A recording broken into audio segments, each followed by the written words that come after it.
And just for anyone that may have joined in the last minute or so as I was talking, if you want to just share your podcast in the chat, so what you're working on, and if you don't have one, maybe what you're thinking about working on. And I mentioned this at the beginning, but there's a huge range of people who have not started their podcast and people who are a lot more advanced with their podcast. So I'm going to try to make this useful for everyone. Okay, so let me share my screen and we can get started. And I'll give you guys kind of like an overview of what I was hoping to go through. 1 second.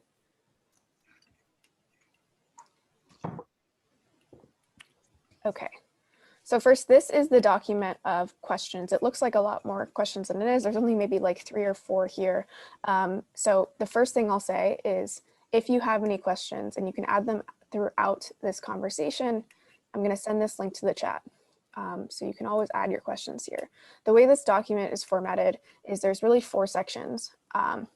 I guess mostly 3 sections. The first one, I don't think it looks like most people have a good understanding of this. And also something I should say is that I'm writing up a long kind of overview chapter of everything that we'll talk about here, plus a lot more. And so if you want to learn about the audio era, but you don't really want to talk about it today, that's completely fine because you can read about it in that chapter.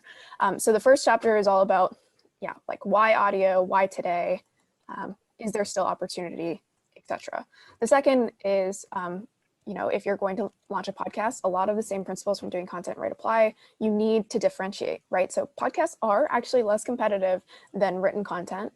They've been around for less time and the tools haven't developed in the same way, but they're still very competitive, right? There are still millions of podcasts. So how do you develop that differentiation?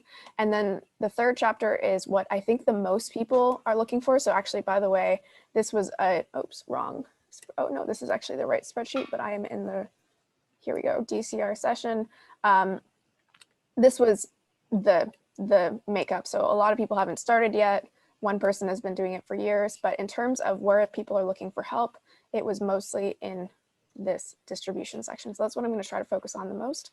And then if there's any extra questions. So just wanted to flag that. I'm going to go through all these questions at the end. I'm hopefully not going to bore you too much with too many slides, but I'm going to, again, refer back to them as we go through some of the questions. But before we go through, I'll just zoom back up to the top of this. Before we go through some of those questions, I wanted to go through several exercises. And as I said, these slides are actually, these have been available for around a year or so, but I'm updating them. They're not fully updated yet, but they will be sent out with that new chapter.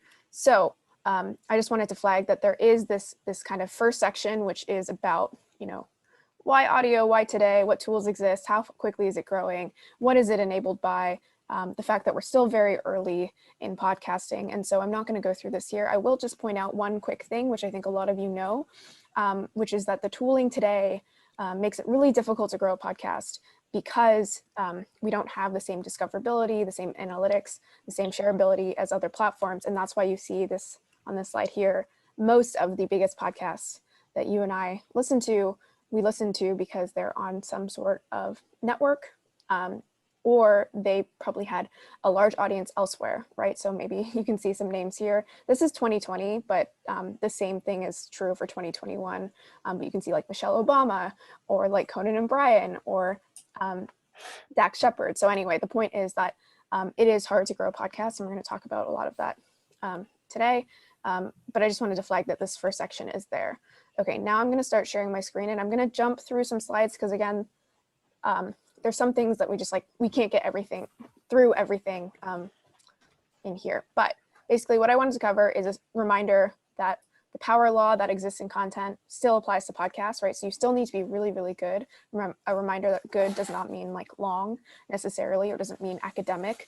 And that saturation is an important concept from before as well, which is just that if you see a bunch of podcasts about business, that does not mean that you shouldn't participate. You just need to make sure that you can come up with a true differentiator, a true way that you are approaching it differently.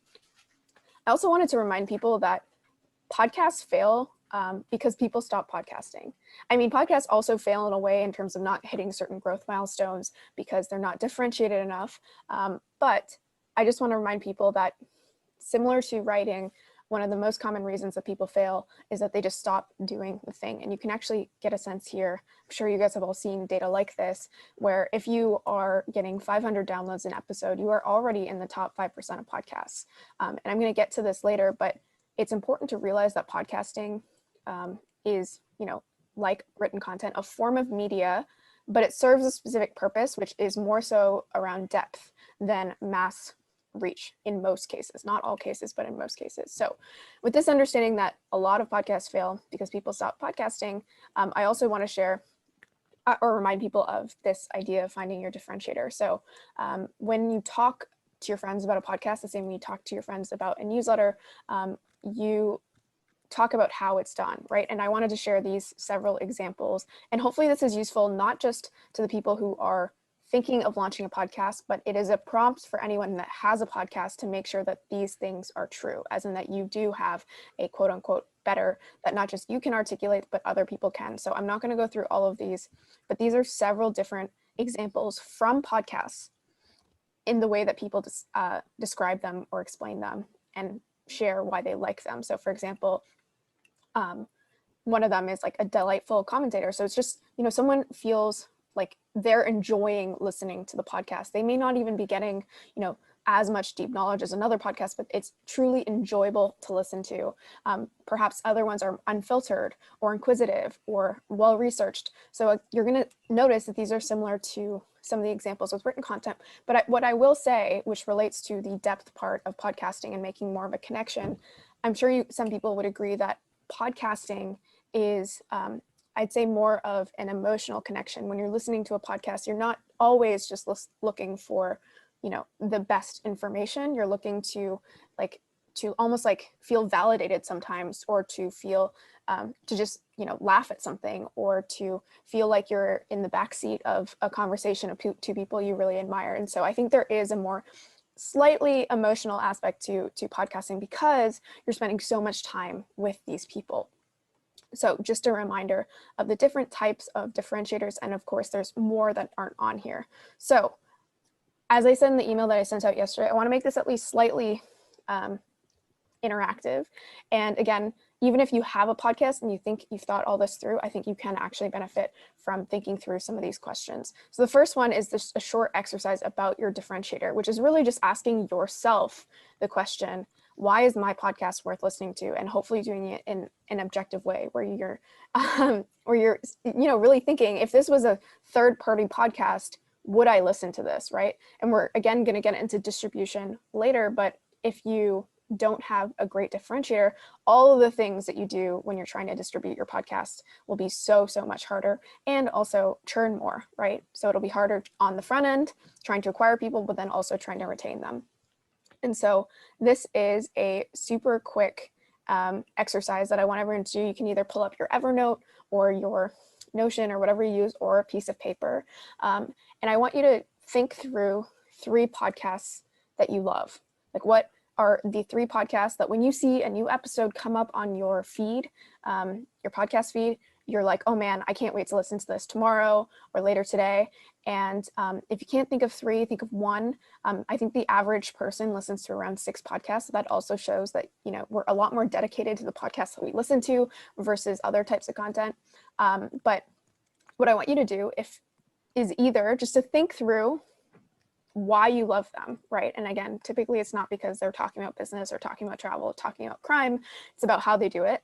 So what resonates there? And then if you want, an optional part of this exercise is you can also go to that podcast's, Apple Podcast page or what you have it, and look at the reviews. And typically, if you go through this exercise, you will also notice a theme through the reviews of other people. You'll see that people are like, man, this is just so funny, or these guys are just so humble, whatever it might be. But you can also try to go through that. And really, again, pay attention to this idea of like how people feel when they listen to a podcast, which is slightly different than perhaps how someone feels when they're reading. And one final thing that I'll add here before sending you guys into this exercise for a couple minutes is that as you go through this, the point of this exercise is not to say like these are the ways that you have to differentiate, but it's to start noticing how different podcasts differentiate. And something to keep in mind is that I didn't go through it because I'll leave you guys to go through the chapters later. the podcast industry is really, really early on in the types of formats and the types of differentiation. So what I'm getting at here is that if you notice a bunch of themes and you're like, wow, all the podcasts I listen to differentiate in this way, don't be afraid to think outside that box, because I think there are a lot of gaps where everyone's doing interview style podcasts, everyone's doing the same types of things. And I'm sure there's a lot of gaps where you're like, oh, wow, no one's really approaching X in this Y way. So don't be afraid to, don't use this exercise as like the end all be all of how you should differentiate, but it'll just train you hopefully to think through that yourself. Okay, so I'm gonna stop talking and I'll give you guys around 3 minutes. I won't spend too much time on each exercise so we can get through as many as possible, but I'm gonna go on mute and hopefully you guys can spend some time thinking through this.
All right, I know that was quick, but that was around 3 minutes. And Azar, I want to get to your question, but just super quick, I wanted to call out what Sachin shared in the chat, which is also a great point.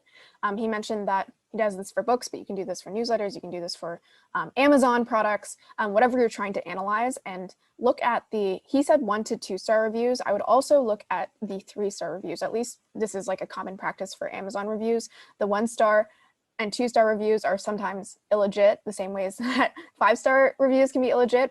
But 3 stars tend to be accurate in the sense that it's someone rationally being like, you know what, this product has some pros, but these are the things that it's really missing. And that's a great way to be like, wow, there really are these gaps, right? People like this, but they don't love it. And what are the reasons that they don't love it? And can I facilitate that?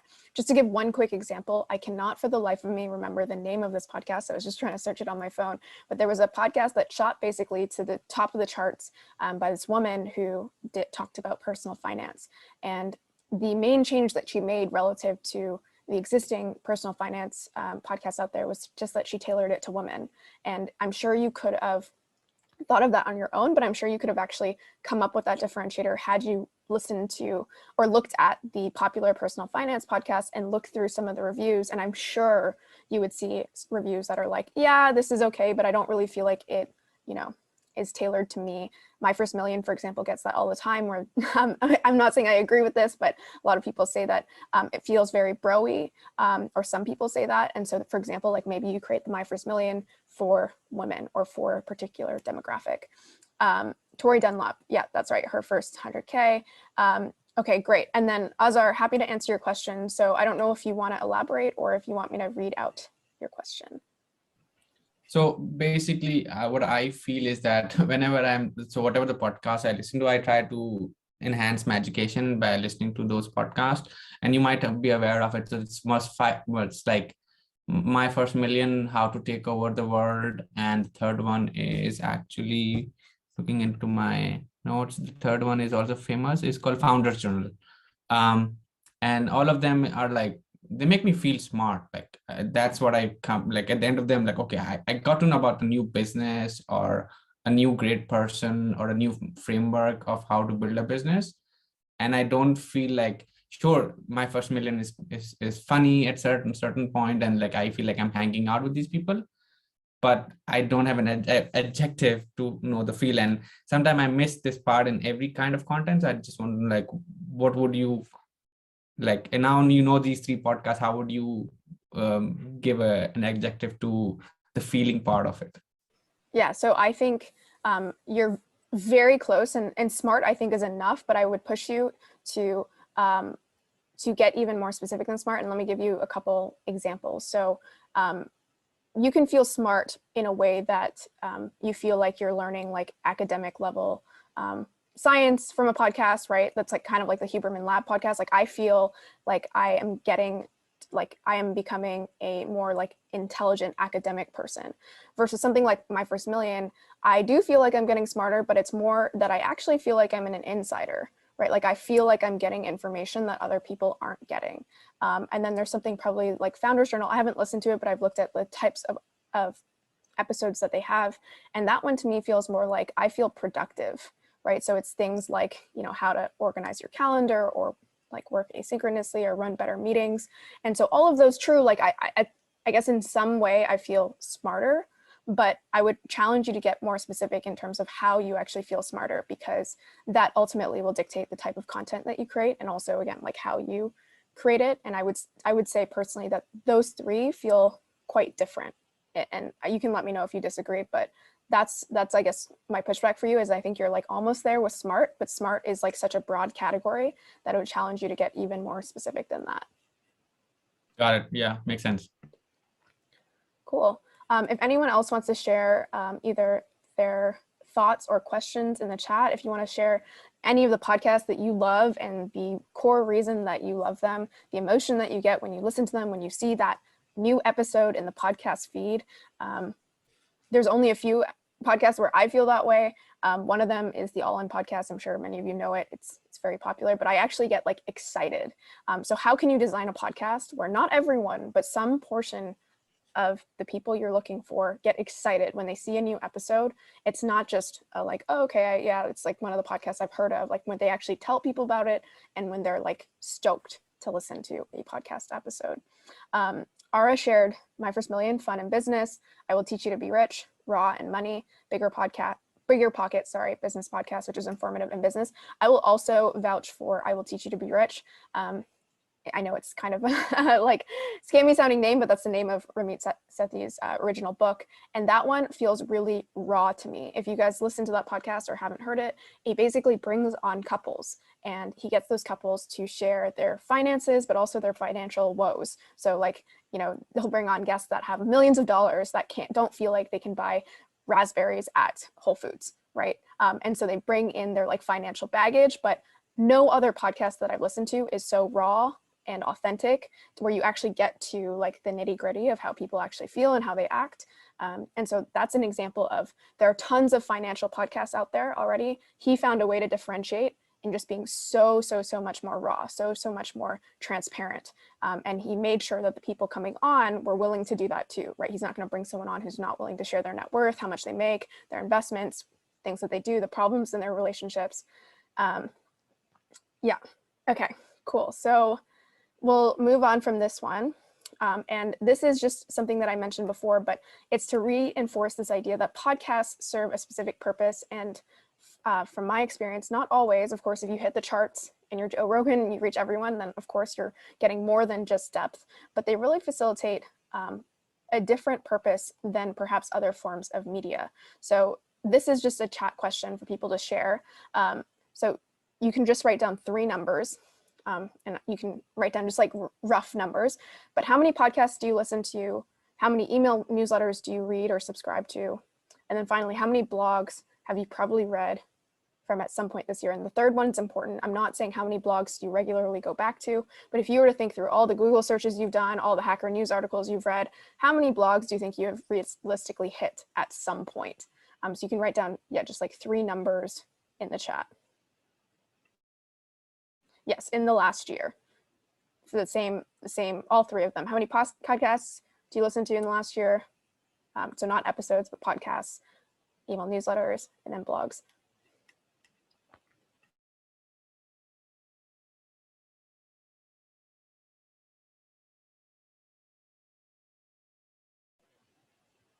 So I'm seeing some results in the chat. So Azar is very similar to me, I would say. Well, actually, I don't subscribe to that many email newsletters, but he said 10 plus, 100 plus, 2,000 or so. So I also don't know if I read as many blogs as you do, but the point is it increases over time, right?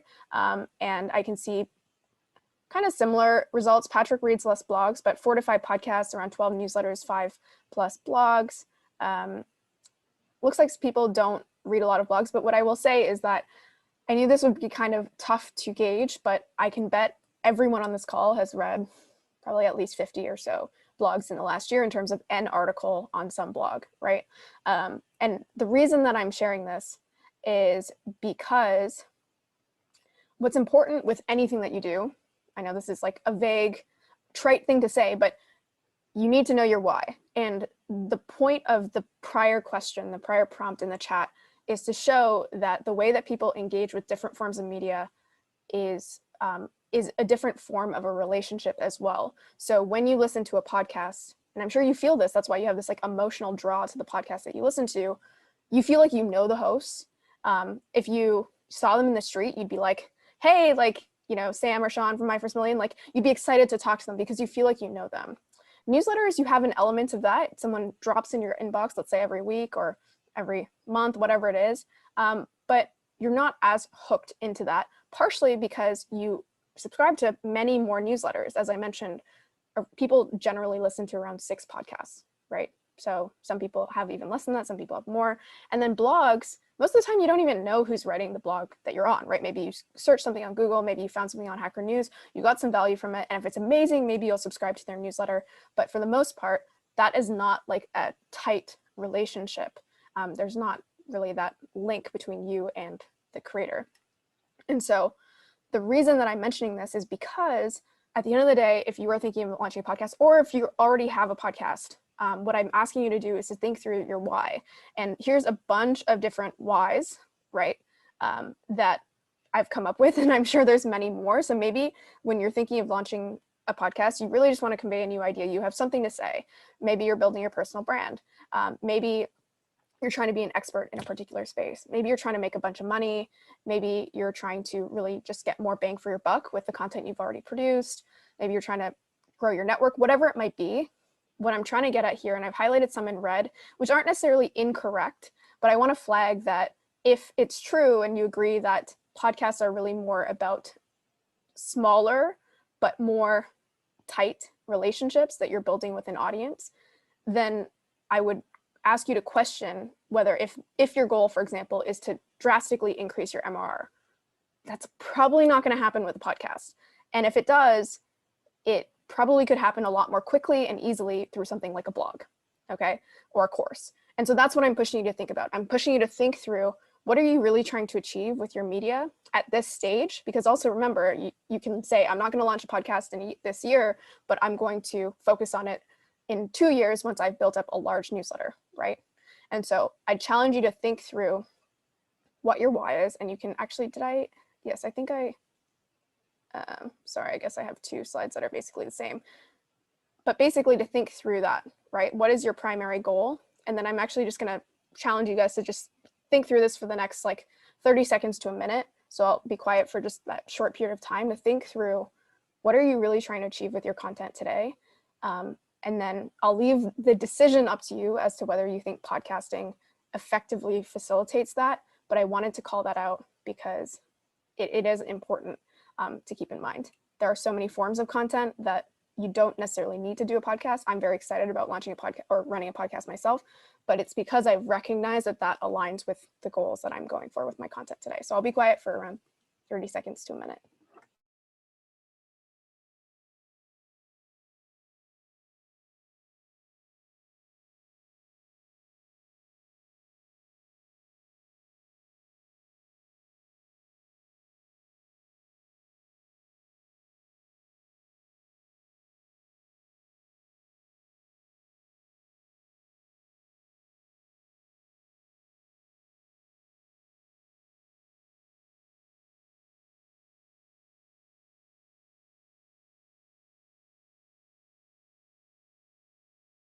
All right, so if you have already shared in the chat, so I see some of you already have, great. If you haven't, I'd love to hear why you're interested in starting a podcast, or even separate from that, let's remove podcasts. What are you trying to achieve with your content?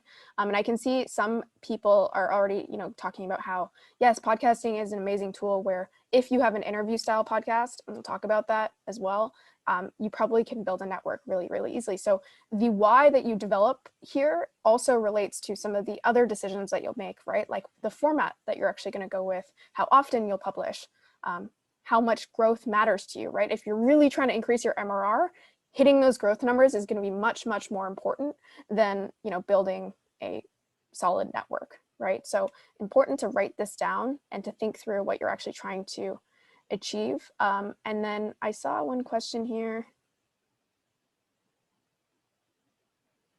just about pitching. I'm assuming this means pitching guests, but I'm not sure. So if you want to clarify in the chat, happy to answer that question. But yeah, I see lots of, varied interests in terms of what people are trying to achieve. And that's great because everyone's trying to achieve something different with their content. And what's important is that you identify what you are trying to achieve. And then you ask yourself, not just for podcasts, but for every form of content, like, is YouTube serving me in what I'm trying to achieve? Is podcast, is, a newsletter, is a blog, etc., is a movie, right? There are so many forms of content. And actually there's a slide that I can show you guys later that outlines there's like literally over a dozen forms of popular content. And so you don't need to just choose one either. Okay, so moving on, something that I wanted to call out as you're thinking through your podcast. And again, all of this applies even if you have a podcast, because you can always change what you're doing, especially if you're not really getting the traction that you want. And something to just keep in mind is that as I alluded to before, I think that there is so much more room for people to be so much more creative with podcasting. So this isn't just like quick overview of several categories that exist for video, right? So you've got people who vlog and do documentaries and interviews. You also have people who do like product reviews, or people who, run tutorials or just sit there and have a conversation for 3 hours. And I'm probably missing many because YouTube as the like proxy for video is massive. Audio, on the other hand, even in the examples that a lot of people shared and the examples that I listened to, it's mostly interviews, it's mostly conversation. Some are documentary style-esque, right? So you can think of like a true crime podcast to be like that.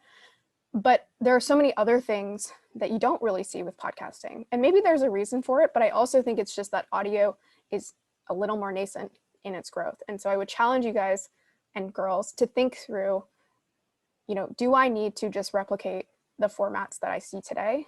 Do I need to have an interview style podcast? Or does everyone do an interview style podcast because it's just easier?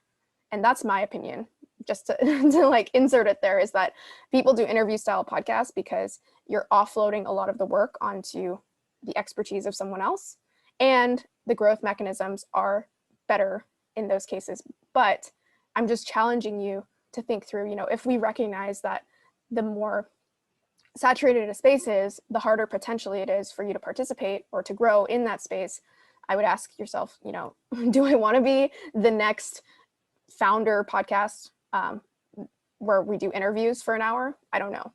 If you can think through a differentiator, sure. But if you can't, then this is me challenging you to think outside the box.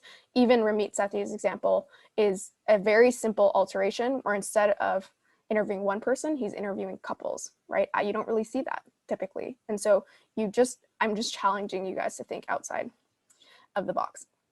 And that brings me to, again, another concept from earlier in DCR, which is just, okay, if you've thought through this, hopefully by the end of this process of, you know, not just during this call, but outside of this call, you're thinking through what your differentiator is. You can almost frame it as like a what for who, but because podcasts are quite long, you also want to incorporate a when almost.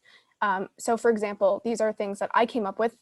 These podcasts did not, you know, send me these, or you can't find these on their sites, but Robinhood Snacks, for example, would be your daily dose of financial news for millennials on the move. And I know that's wordy. You're not going to use this on your website, but I want you to think through who is listening to this, what am I giving them, and when are they listening to, like, what environment are they listening to this? Are they listening to this when they're like vacuuming around the house, when they're on a run, on their commute? That also will influence the length, right? The format of your podcast. If they're listening to it as they're on a run, like probably a 3-hour podcast is not really, you know, going to work for that. So think through this. And again, there's just a couple examples. You may disagree with some of them, but I'd encourage you to also go through this exercise of coming up with them for podcasts that you love, because again, it's just like a nice way to understand, oh, wow, like this is what they're achieving for these people. And so that brings me to this short exercise where, again, we're going to go through these pretty quickly because we're also, wow, already 37 minutes through, is to think through what your one-liner is. So if you already thought through what you love about some podcasts, you've already thought through, hopefully at some point, what you're great at, right? That came from earlier in DCR. What are you great at? What do you think about in the shower, etc.? What's your one-liner? Like if you were to think through the podcast that you will launch or the podcast that you have already launched, how would you want someone to tell someone else about your podcast? And then again, if you are unsure and you're like, man, I really, Steph, I don't know what my one-liner is. If you have a podcast, a very easy way to see how you're coming across is to look at your reviews, right? And to see how people describe your podcast, because that's going to be a hopefully more objective way than how you would describe your own podcast. So I'm going to give you guys a minute or two here to think through this. And I want you guys to come up with this like what for who, when structure.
Just in the interest of time, I'm going to keep moving. I did see some questions in the chat, like, can you have two different styles within the same podcast? You can.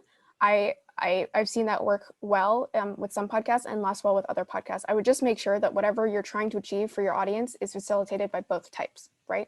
And so if that is true, then great. Yeah, you can have two types, you can have three types. But what you don't want to do is have one type that works really well and then completely like dissociate from that core thing that you're trying to achieve with your audience, and throw that in. But as Tessine said, you can experiment all you want and you can look at the data, right? Are people, if you, for example, launch 3 new episodes of that new type of podcast, likely the first one is going to get close to the same number of listens as the other type, right? The existing type, because people are like, oh, there's just a new episode, like, let me listen to it.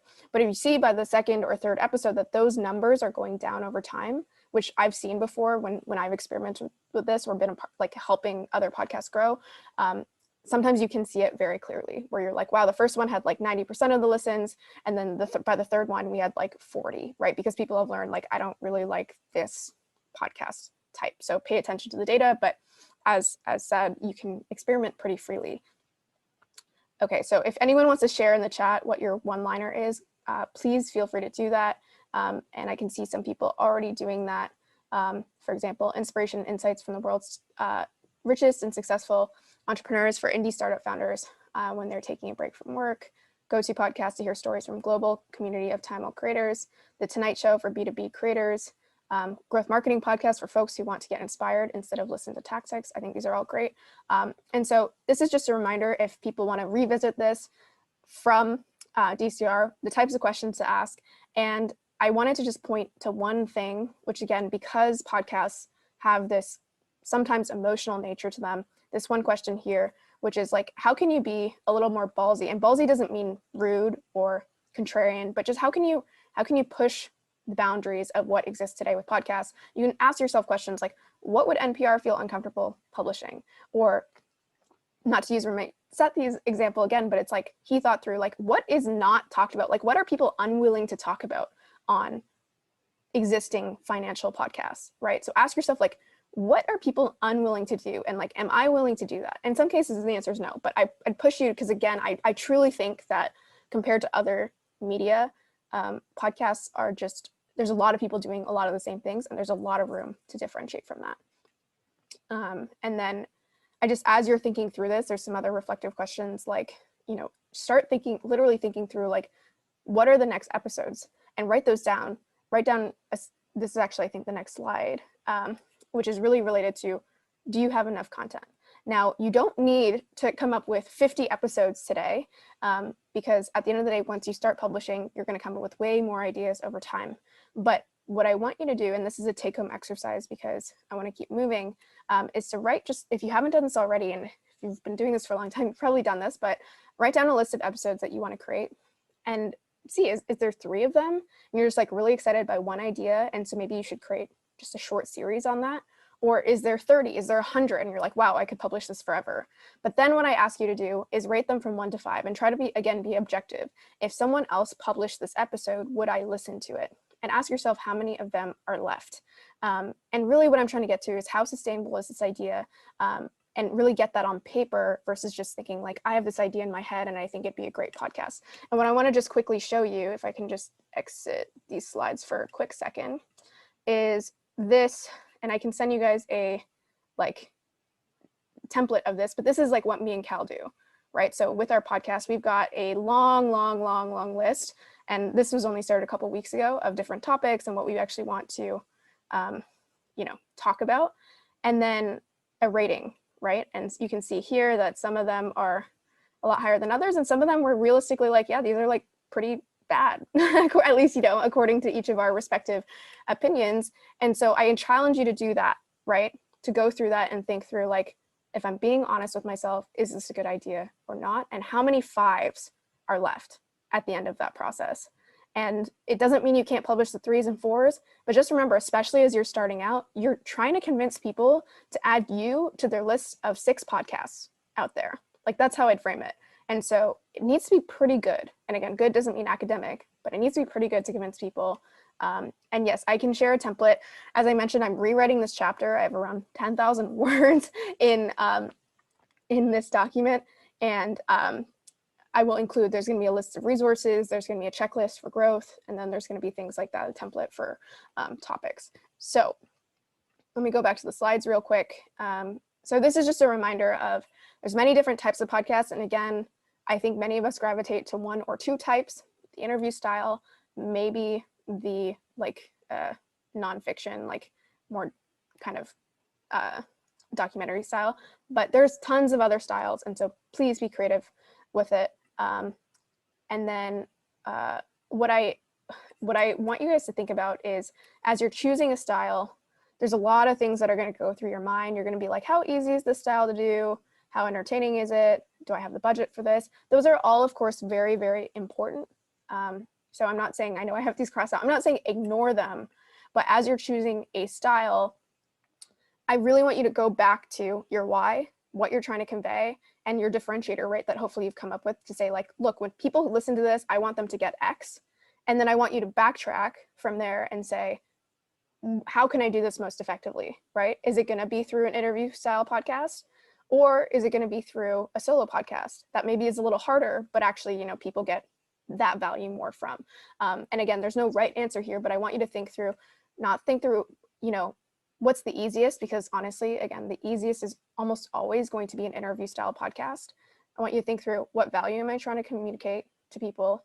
And then what is the format that actually achieves that? And again, you can tie that into your why, because I just have a note down here where, for example, if you are trying to build your personal brand, doing an interview style podcast doesn't really help facilitate that for you, right? You're interviewing other people. The podcast is about other people.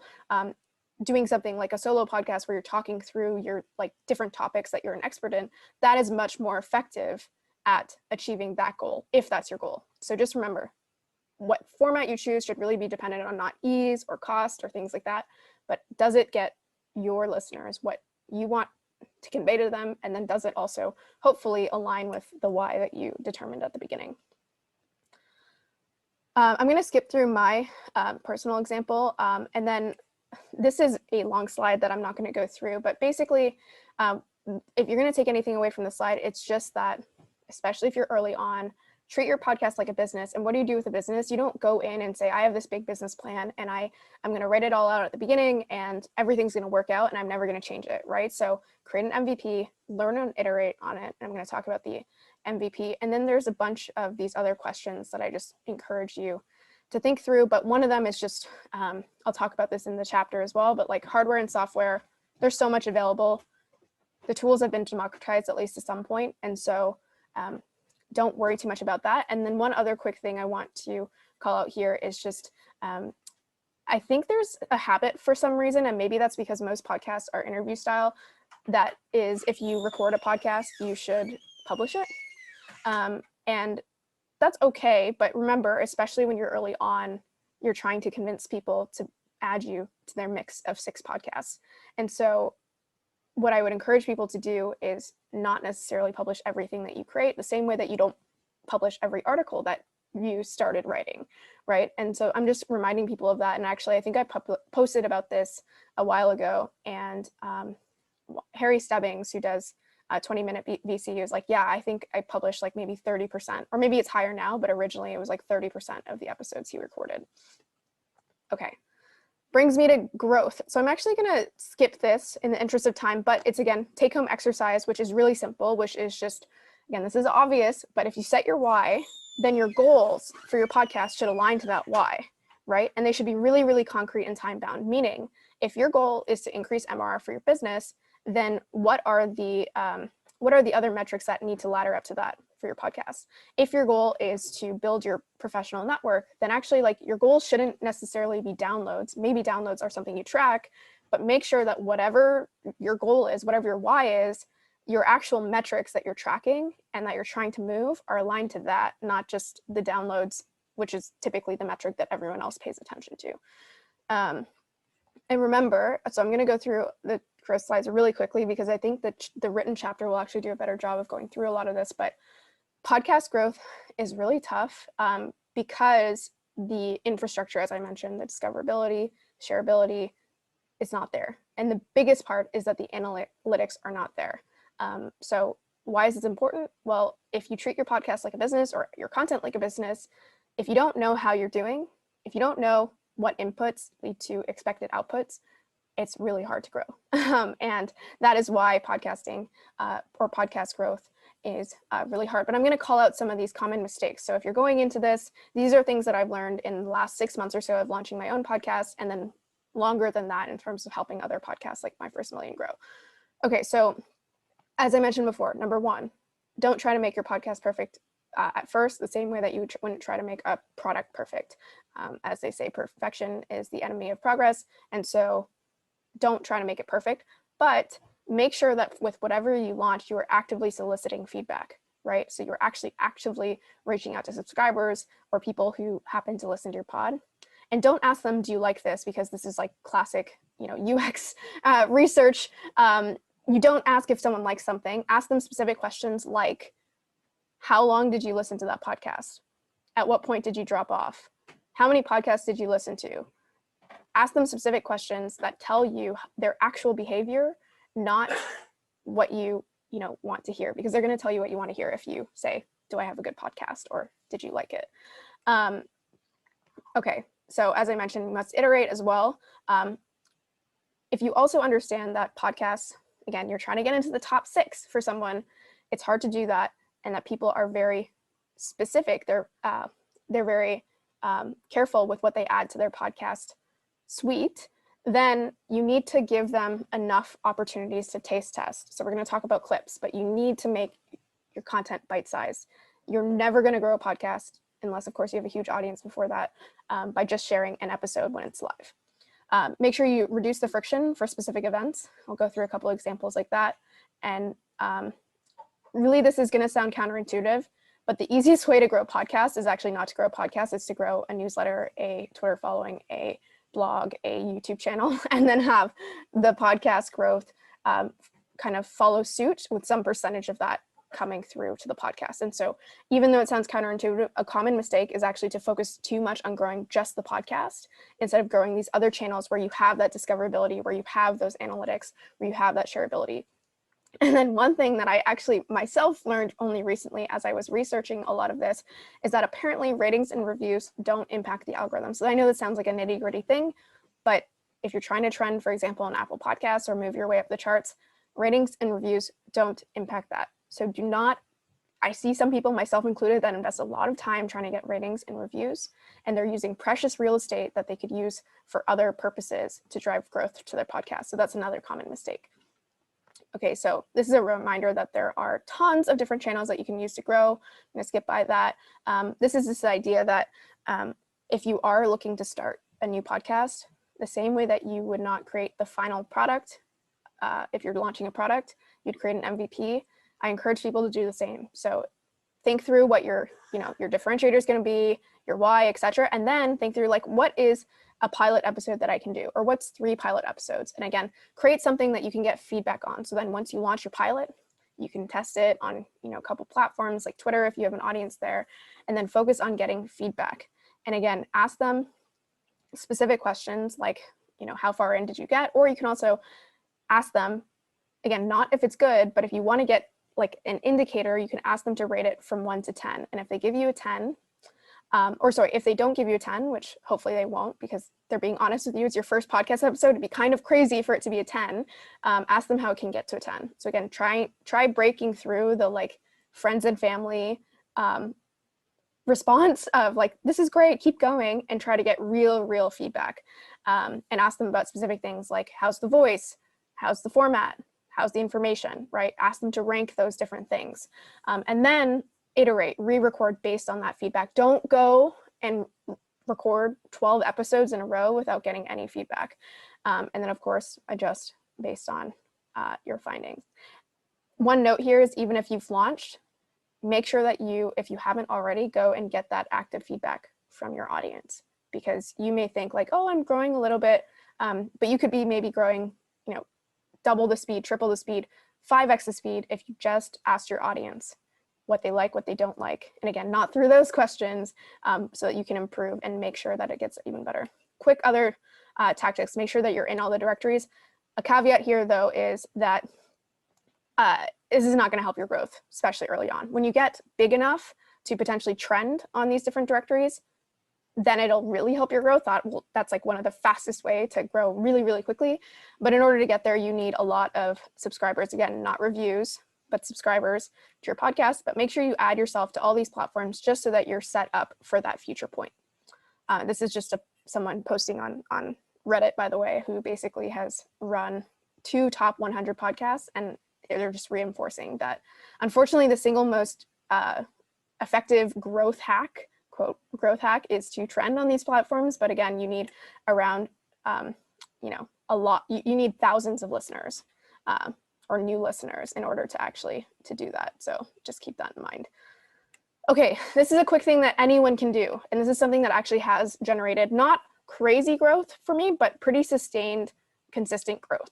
And it is to leverage any existing traffic that you have and get creative with it. So this sounds obvious, but if you have a Twitter audience, add it to your Twitter bio. If you have a LinkedIn audience, add it to your LinkedIn. But you can also get more creative. For example, you can see here, this is my bounce modal on my website.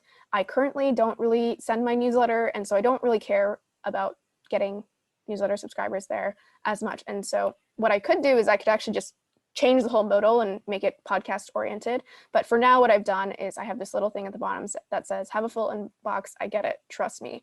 Stay updated with my podcast instead. I've also added these sections on my blog. So for my most popular articles, you can see here, if you like this article, I have a feeling you'll enjoy this podcast episode about other narratives that we believe in that may no longer be serving us. And so you can match an episode to, the context of that particular blog post. And with all of these, be clear about the action that you want them to take. So is it to listen to the episode? Is it to subscribe to the podcast?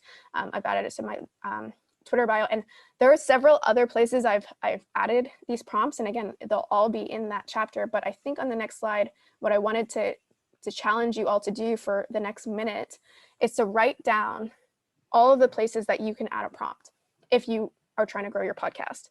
And again, be creative about it.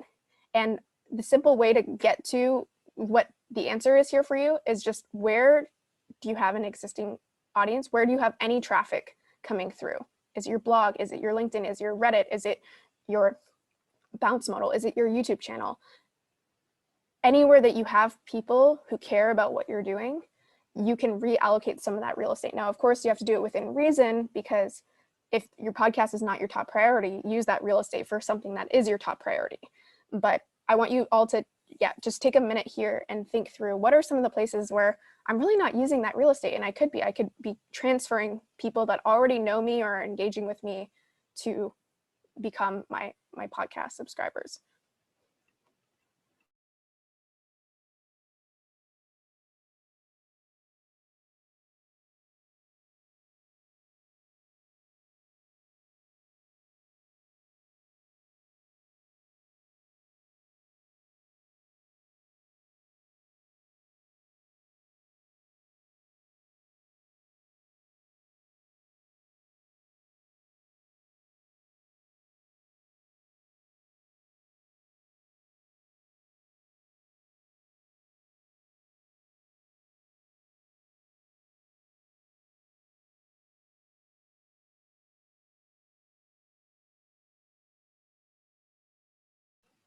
I love some of the comments here. Amanda, do you love me and my show?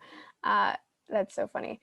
But yes, there's some other great questions here, like, is this the best show you've ever heard of, or the second best, from Amanda? I think that's a great question. You basically want to position these questions in ways that you get to the truth, right? And they're not sugar-coated. There's other questions in here, like, what parts resonated the most? Or what part would you tell other people about? Yeah, that's also a great way. So again, positioning it so that they're not talking about the entire podcast, but that you're almost asking, which parts did you like the most relative to other parts? Who do you think my show is for? And Tassin shared a market map. You guys can see that in the chat for a lot of his marketing efforts. That's wonderful. And yes, when you're adding some of these prompts, something to keep in mind, Daniel shared, is you can add incentives. And I have a slide on giveaways and like challenges in a second, but you can always add a carrot, right, to whatever action that you're asking people to take.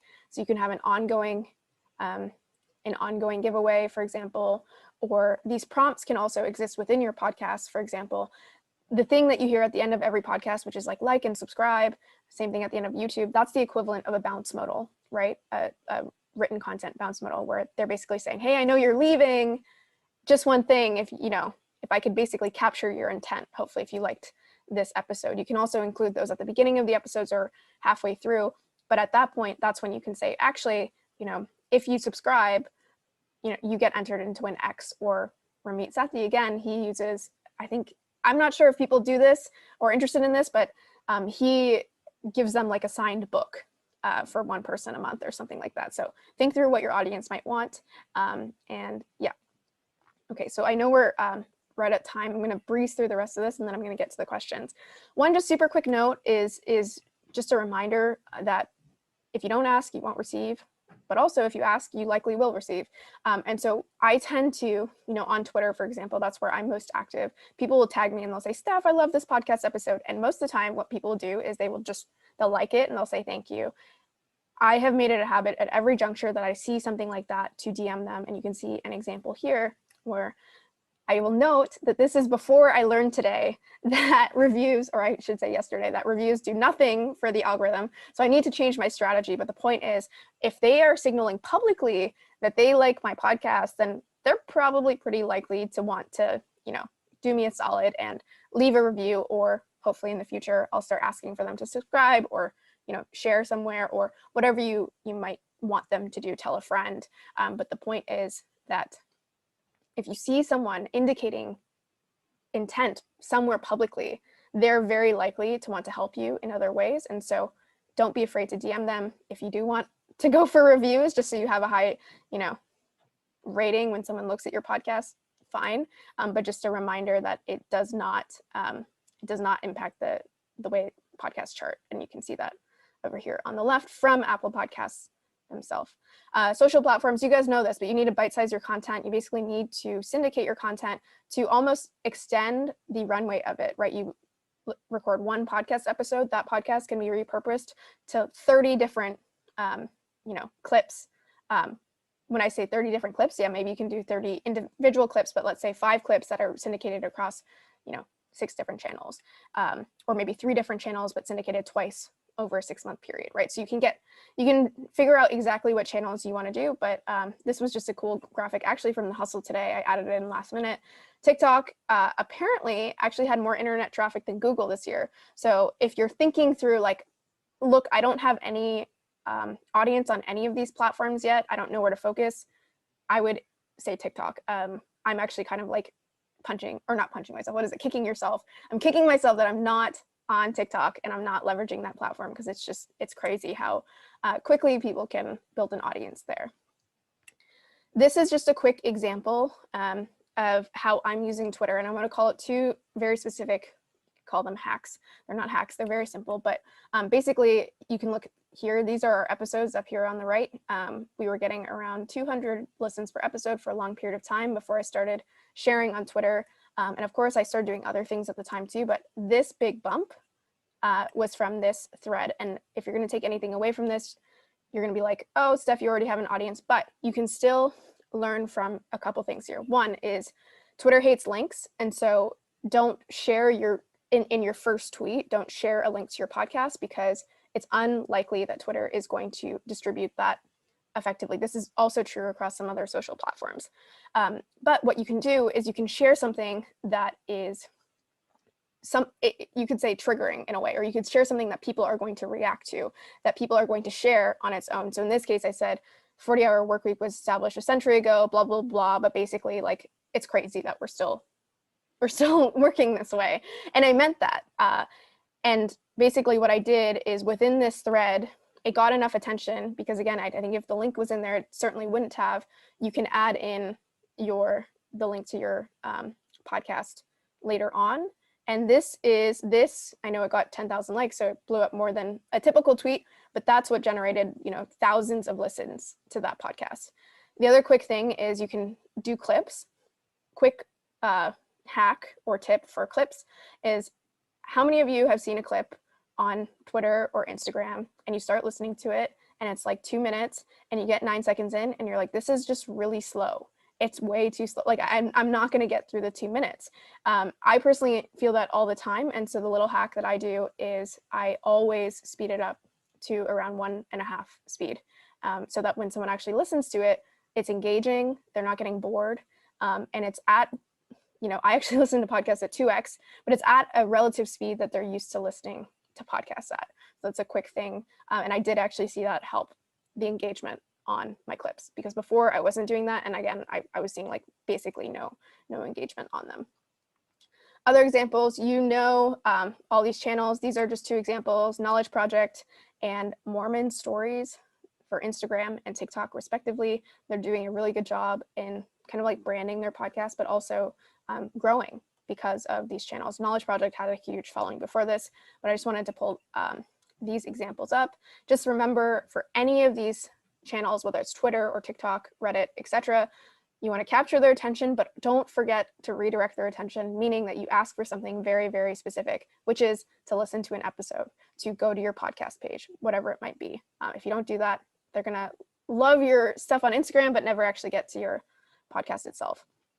We talked about competitions. This is one that we recently ran at My First Million. They basically are paying people to create clips. The top clips get, I think it's like $5,000 or something like that. You don't need to give away $5,000 to incentivize people, but basically you're outsourcing ingenuity and creativity to people who know and like your podcast. Of course, this is like very hard to do at the beginning if you don't have an audience. So this is something more intermediate in terms of once you have an audience that people can leverage. But you can see it's crazy. A fan of My First Million has now, in their first week, hit over 280,000 views on TikTok. I think there's a similar account for the All In podcast. So a reminder of competitions. A quick note on paid growth, and I know I'm just kind of zooming through these, but again, it'll all be in that chapter. But paid growth, the general rule of thumb for me is I would say not to invest in paid growth for podcasts. Paid growth for podcasts is notoriously hard to crack, even with companies that have very, very large budgets. And again, it has to do with the fact that you don't have the right analytics. Of the different platforms that I've seen work, and I've poured through like dozens of different Reddit posts and other posts on forums about podcast growth, the one paid platform that some people seem to think can work is Overcast. But Spotify, Listen Notes, Mopod, they're really, really transient. And in cases, especially like Spotify, they can be very expensive. You, of course, can advertise directly on a podcast that can also be really, really expensive. But of course, it can work better if you can just do a podcast swap, right? Or a promo swap. You can advertise on social channels like Facebook or subreddits or niche newsletters. But again, it's really hard to make this work because you don't really have the analytics to prove whether it's working or not. And so from my experience, what's better is that if you are going to invest in paid, you invest in paid to something else that you have that data. Like, so for example, if you have a newsletter, you invest in growing that newsletter through paid, and then you convert some of that traffic to your podcast over time. It's just like really hard to crack paid for a podcast. And I've seen so many growth legends. I listened to a YouTube video from Noah Kagan, who knows growth better than probably anyone on this call. And he was like, yeah, we just stopped doing paid because it was like $10 per CPA. And yeah, it didn't work. So keep that in mind. And the final thing I'll say is that the reason that it's especially bad for podcasts is even if you can track effectively how many clicks you're getting, or in some cases the downloads, you have no way of telling the retention or the lifetime value of that subscriber, right? So with a newsletter subscriber, you can see how much it took to acquire someone, but also the retention mechanisms for your newsletter. And you get some high level data, aggregate data with podcasts, but it's really hard to tell what's going on. And for that reason, it's just really hard to tell if your investment is ROI positive. Okay, this is obvious, but you need to bite size your content. I think I actually have another slide on this about clips. Basically, give people an opportunity to taste test. You can also post these clips, not just on Twitter, but you can create a YouTube specific channel for it. Platforms like Descript or Headliner will do this for you. And yeah, I mean, this is pretty straightforward, but the idea here is that if you want someone to choose you for their top 6, you probably need to hit them up a couple times, just like the old adage, which is that, you need to hit someone up 7 times. Build a podcast page. This is actually, I'd say, one of the really simple things that a lot of people miss. They start directing people directly to podcast episodes. And the reason that, well, actually, you should be directing to specific episodes, but they are directing to, for example, an Apple Podcast link. The reason that you shouldn't direct to player pages most of the time, if not all of the time, is 1, you're often alienating part of your audience. If it's Apple Podcasts, you're alienating Android or vice versa. the most important thing is you have no way of capturing intent. So if someone goes to that page, they maybe want to listen to it at that point in time, but if they don't, they bounce. And guess what? Apple Podcasts doesn't have a bounce model for you. Apple Podcasts doesn't have a trust bar. Apple Podcasts isn't offering you any of the stuff. And so if they bounce at that juncture, like they're gone, right? You've lost all of that intent. And so you want to direct to your own page so you can have your own prompt for them to sign up to your own email list. You can have a bounce model. You can set it up the way that you want. You can also, add a trust bar. You can add all of the things that you would normally add to a page, right? To convert someone that people don't get through something like an Apple Podcast link.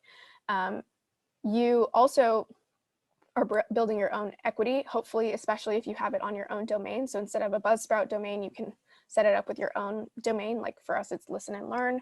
And you can also on the page allow people to taste test. So I mentioned the importance of taste testing before. If someone gets to an Apple Podcast link, the only options they have are like listen to this episode now or bounce. On your page, your podcast page, you can include clips. And that's a perfect way where instead of overwhelming someone with the ultimate decision of like subscribe now or never, you're giving them the option to taste test. And you want to share this podcast page. That's the link that you want to direct to when you have it in any of those prompts that we talked about before, whether it's in your Twitter bio or your newsletter or your bounce model. And then finally, one thing about this idea of taste testing is you can also use tools like Hark, which allow you to create these nice playlists, which almost, again, like onboard people into your podcast. So you can either taste test or you can kind of set it up so that they're getting to the best stuff first instead of hoping that, when they get to your podcast RSS feed that the latest episode is pretty good. These are a couple examples. This is the one that I use, which is using a tool called Podpage. And then over here, this is an example using Transistor. There's tons of different tools that will allow you to do this. Okay, I think I'm pretty much done, but this is just a summary of a bunch of other just like quick things. The two things that I didn't mention, which are very popular and very effective if you have an interview style podcast, is of course bringing on those high profile guests and doing guest swaps. There are tons of tools that allow you to basically see the relational nature of podcasts. So like what podcasts are similar to you, like Raphonic, Podchaser, or Castbox. You can also join communities like ASA, that's only for women, but the other two, Audrey and Red Circle, are broader, and they will facilitate guest swaps for you. So they will link you to other people in that community that you can do guest swaps with. You can also join a network if that makes sense for you and they accept you into that, but that's important to keep in mind. And then, yeah, there's some other things here, but I think for the most part, the things that I've covered feel like 80-20. A lot of these things are a little more minor, and also things that I covered already.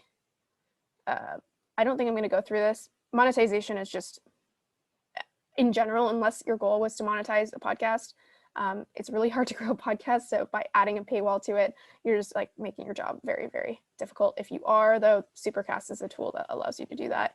And then that's it for the slides. But what I'm going to do is open up that document, and thank you to all those who are still on because I know I'm over time. I'm going to open up the chat first to see if there's any questions that I missed. Yeah, so I can see a couple questions here. So the first is how good of a video editor do you need to be for TikTok? It depends. I mean, you don't need to, it's actually pretty easy to edit like TikTok-esque videos. Of course, some creators like Kyla Scanlon, I think her name is, has like a really intricate, like unique editing style, but you don't need to be Kyla, right, to have a good TikTok style. I would start by going to a particular hashtag that you, for example, might like to trend on with TikTok, and I'd look at the videos there and I would look at how intricate the editing is there. And most likely it's not going to be super crazy, and you can use something like an iMovie, or there's actually, what's the one that I use on my phone? I think it was like owned by, I think it's called Quick. Yeah, Quick is a tool that I use on my phone to edit videos really, really easily. Okay. And I think it's like $3 a month. What are you using to speed up clips before posting? So what I do, and this is probably not the optimal way to do it, is I open them up in QuickTime on my Mac, and then there's a setting where you drag the clip in that you want to use, and then there's a speed setting. When you open up that speed setting, there's going to be a little checkbox that says preserve tone or something like that, or pitch, I think it is. You want to click that, because if not, you're going to sound like Alvin and the Chipmunks. And then when you export it, this is why I say that I think there is a probably more streamlined option. When you export it, it will be exported in a landscape view, but I want it to be a square, because instead you just have this like black space on either side. So then I upload it into, I think, a tool called EasyGIF, but there's also a tool like, let me just speed up video here. This is one that is really smooth, and I've used it before, but I'm cheap and it costs $9 a month, so it's not very expensive. But it's really nice if you don't want to use EasyGIF, but EasyGIF is fine too. So either way, or I think, yeah, this one allows, I think it was this one. Download the edited video. Is this the one that's not, yeah, $9 a month. This is it, and you can crop it after that to get rid of the black space on either side. You probably can just use this for the whole process, now that I think of it, instead of using iMovie, or sorry, not QuickTime. Sorry, I said QuickTime before, but it's iMovie in the case of my Mac. TikTok video tool recommendation. I wish I had better answers for you. I probably am not the right person for that, because I haven't ventured into TikTok, but as I do that, probably next year, I will let you guys know. But as I mentioned, Quick is like a really simple app that allows you to edit really easily on your mobile. And then I use iMovie for any video editing today. Okay, let me go to the question document. And I think some of these will have already been answered to an extent, but happy to add more detail or get into them a little more. So the first question, and feel free to add any additional questions you have to the chat or here, but is in their podcast, How They Made Their Millions. I narrate, not interview, stories from famous entrepreneurs like Instagram founder, Netflix founder, Stitch Fix founder, and many others.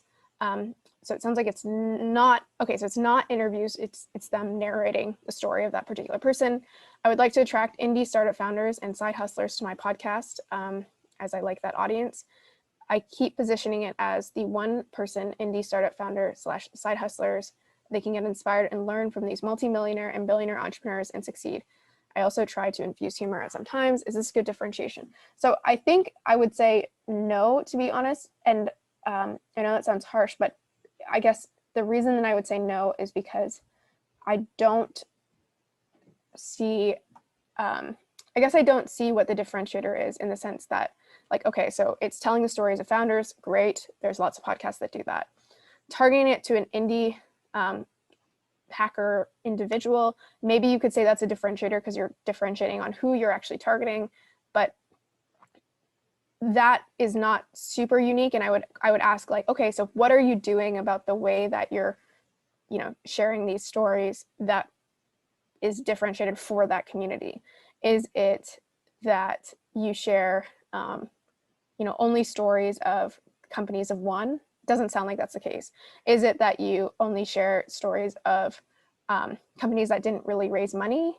That would attract indie startups. I guess the part that I'm a little confused about, to be honest, is that if it's multimillionaires and billionaires, those don't always align with the indie hacker mentality. But even separate from that, even if that was true, you mentioned, for example, I try to infuse humor at sometimes or at certain times. I would just ask, like, to me, I don't see the, like, why. And if you're ever wondering about your why, again, I would ask you to think through, how would someone describe this to a friend? Or how would I want someone to describe this to a friend?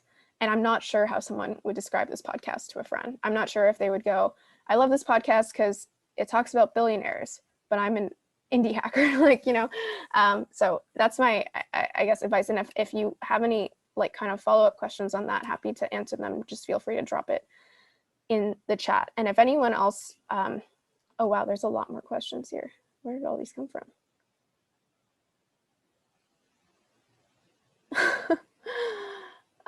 There's a lot of notes here. Okay, so I have an interview podcast where I talk to people who have learned a second language and have lived through those challenges in that second language. I'm struggling to connect the interviews and what type of content to share. Wonder whether I should focus on parts of the interview where the guest answers about learning the language, or the parts where they share personal stories.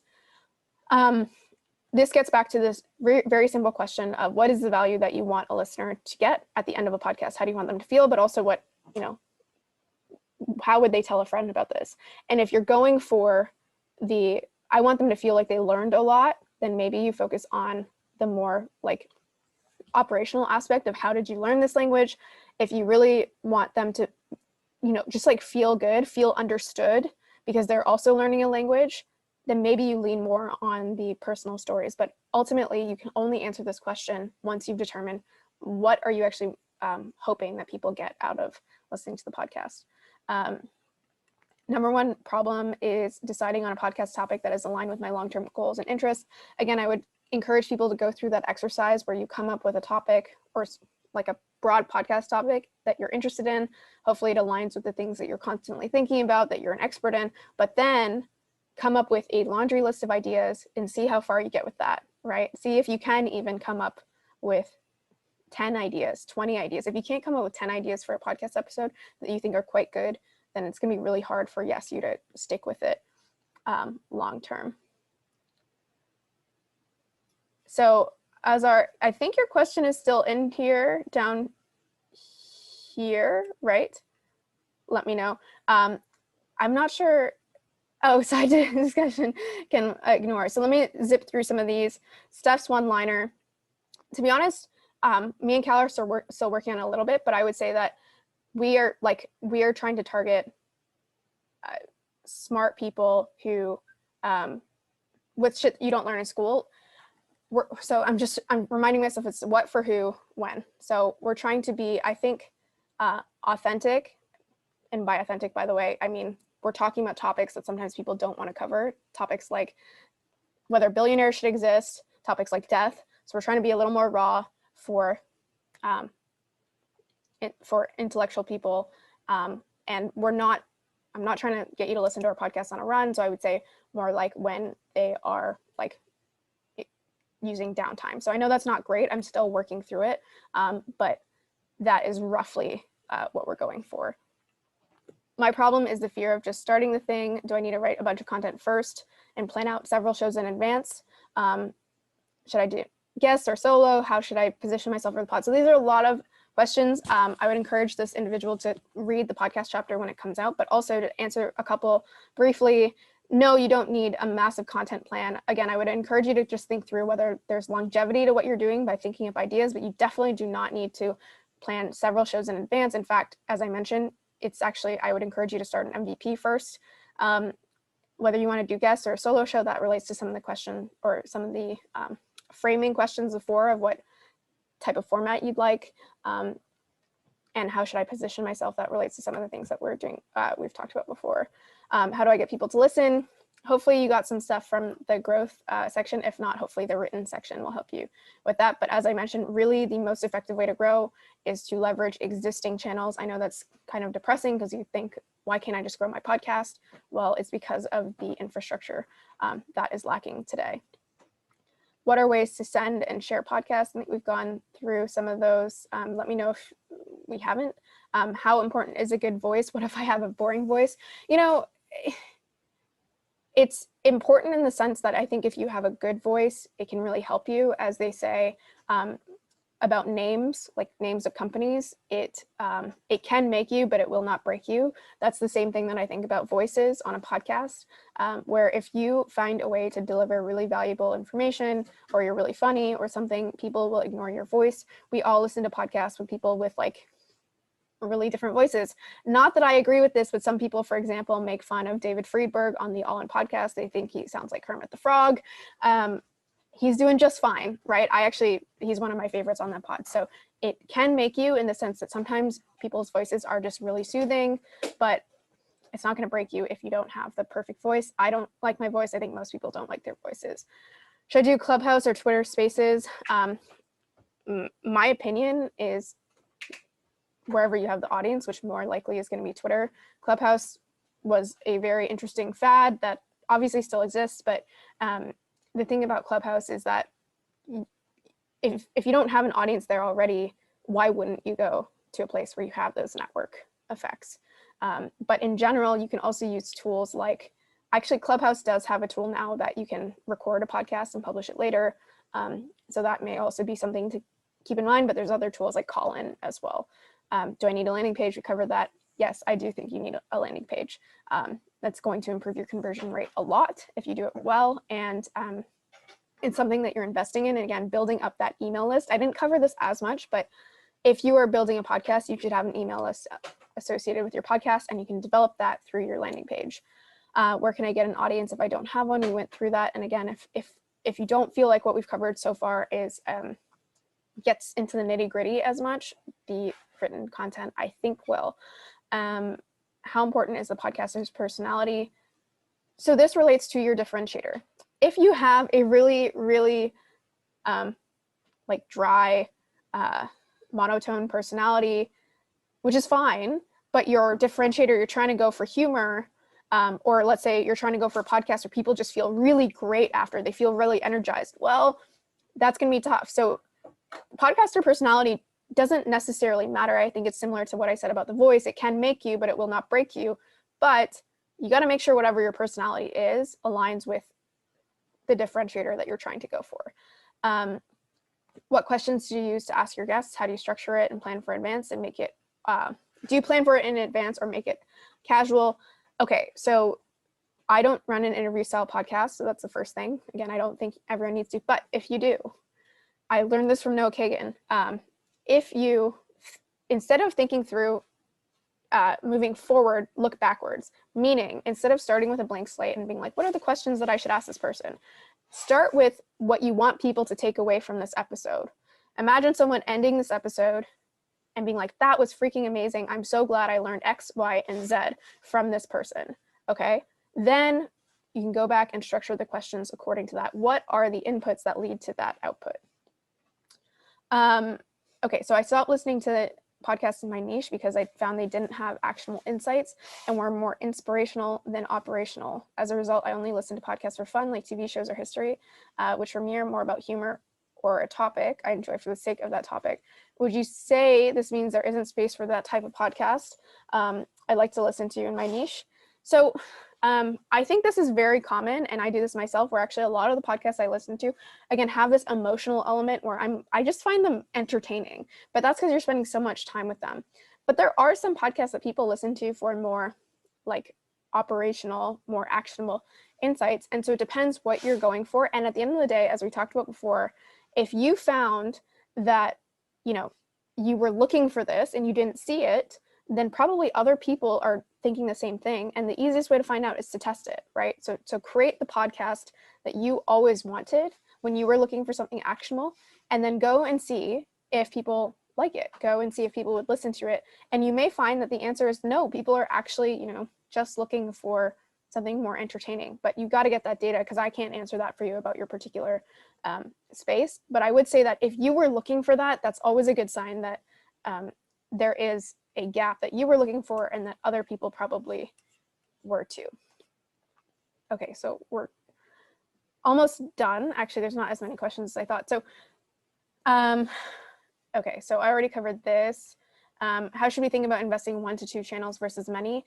Generally, this relates back to what I covered in doing content, right? You're going to be better off focusing on a few channels. You do need to explore several channels to find out which ones you want to invest in, but you're going to do better investing in, let's say, 1 to 2 channels versus 6 channels all at the same time, because you're going to get that exponential growth by focusing on a couple channels while you're doing it well. And then that will almost have a halo effect where you naturally grow the other channels alongside that, instead of trying to like unlock 6 channels at once.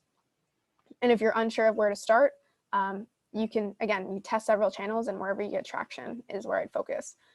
Okay, so this is Azar's question. After 54 episodes, I see growth too slow to motivate me to push further.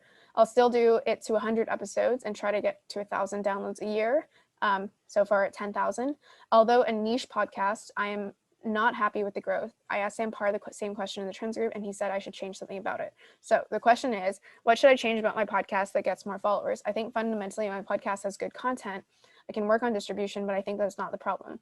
You saw the episode in the thread. I had good response in general. What I don't see, not enough people come to me and talk about how great an episode was. I do some, but not enough. How would you approach this issue? Okay, so I've been on your podcast. I enjoyed being on it, but I will say that it's very similar to many other podcasts. This is when I'm talking about when I said earlier that many people gravitate towards doing like a business interview style podcast, right? And great if you can do that and do it in a way that's differentiated. But I would say that most, and I would put yours in this bucket, aren't really differentiated. And you can let me know if I'm wrong there, but when you went through some of the exercises earlier, like what is your one-liner? What is the thing that you truly do differently than the other business kind of like entrepreneur growth hacky interview style podcasts? And I don't know if you're still on this call, but yeah, looks like you are. Feel free to answer in the chat or go off mute. But okay, so here's his differentiators. It's a story, not an interview. It's more meta than tactics.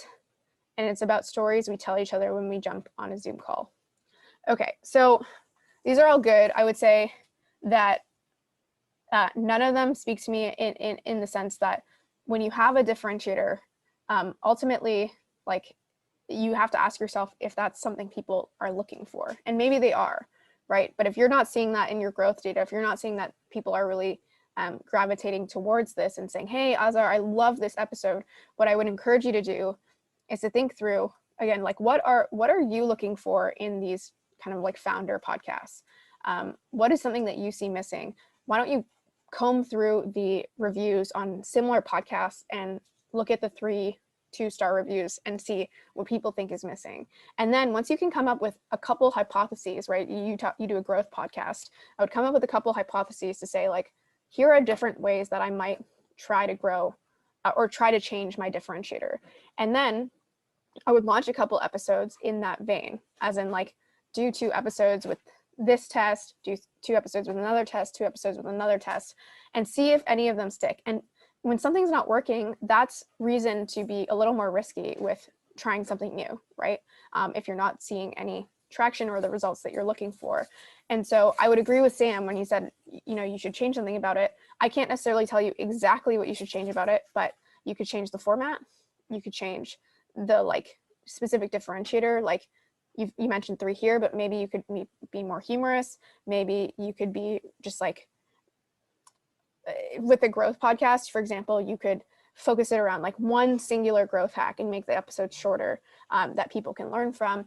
There's different kind of packaging that you can approach this with. And so again, I don't know if I can tell you exactly what you should change about it, but I would say that from being on your podcast, even though you say it's a story, not an interview, it's meta versus tactics, I would say that it doesn't have like a strong differentiator. It doesn't have something that I can easily say, hey, this is so different to the other interview style podcasts out there. So I don't know if that answered your question, but those are some things that come to mind. And again, I agree with you when you say that you don't think distribution is the problem, because I think you're actually quite good at distribution. I saw the thread that you did. And at the end of the day, if you're doing a lot of distribution and you feel like you're doing it well and it's not working, then I think that really does bring you back to this question, which you're very perceptive about, which is, you know, is the content facilitating the distribution well?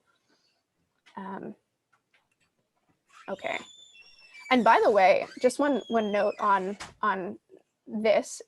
I gave the Ramit Sethi example earlier, and I think you could learn from that as an example. So for example, if you do an interview style podcast and you want to continue doing interview style podcasts, maybe you bring on 2 people from that company. Maybe you get them to like debate about something.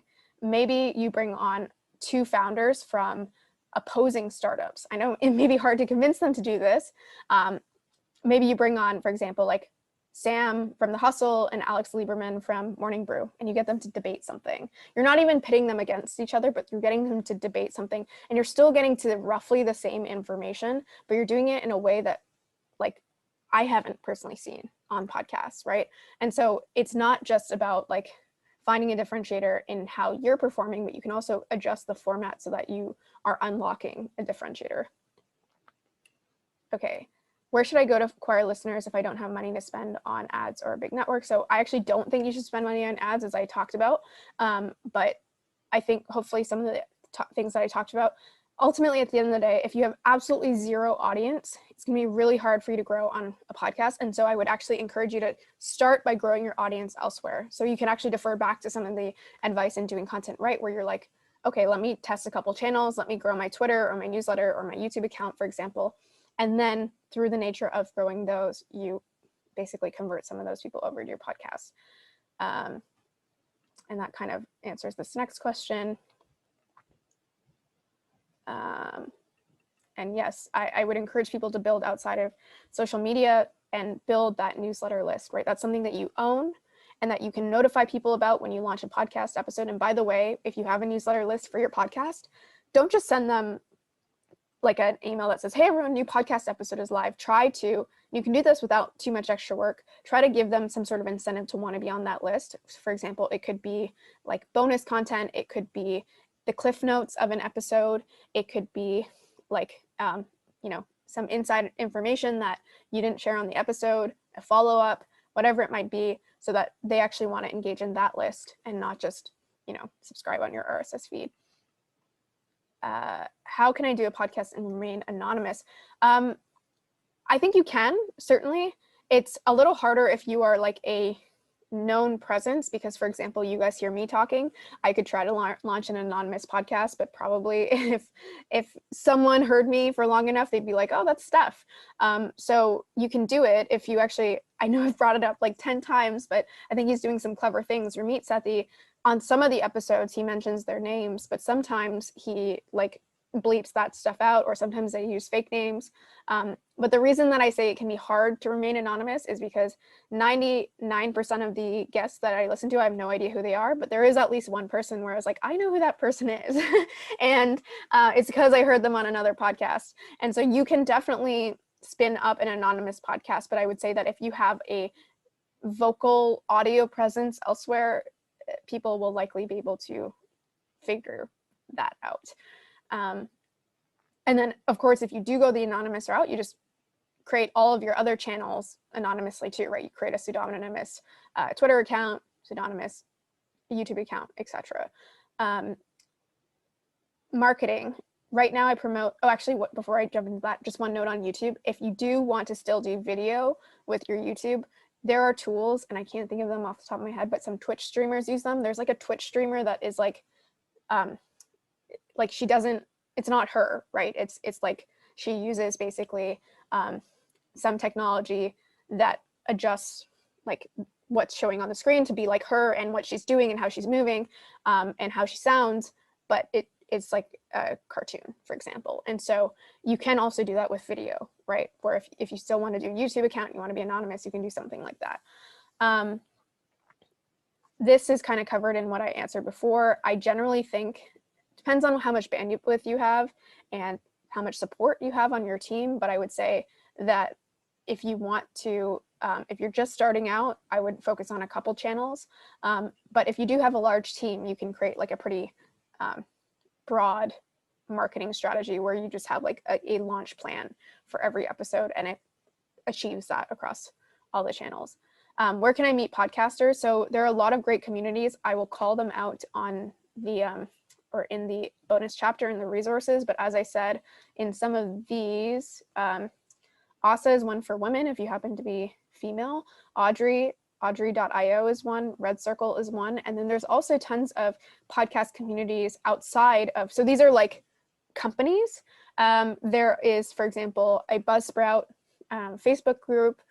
On Reddit, there are several different subreddits. There's r/podcast, r/podcasts, and I think a third one, r/podcasters, but you can always find that on, if you guys remember this tool that I use. So actually we can just look this up now. r/podcasting. And then if I go, one of these is much bigger than the others. This is the biggest one, r/podcasts, 2.1 million subscribers. And then you can see all these other ones. You can actually see like Podcast Exchange. What's another one here? I guess some of these are more specific, like specific podcasts like Reply All, or types of podcasts like true crime. There's a lot of true crime podcasts and podcast listeners. I do think that this podcasts one, this subreddit, is for podcast listeners versus this one is for podcasters. But anyway, that's another community that you can join in. As I said, I will include all the links to those in the resources. Best podcasters to learn from. I would say it depends on your goal. So one, if you're asking with content, I would think through people in your niche that you really respect, that you listen to, right? Because there's a reason you listen to them and you respect the way that they're producing content.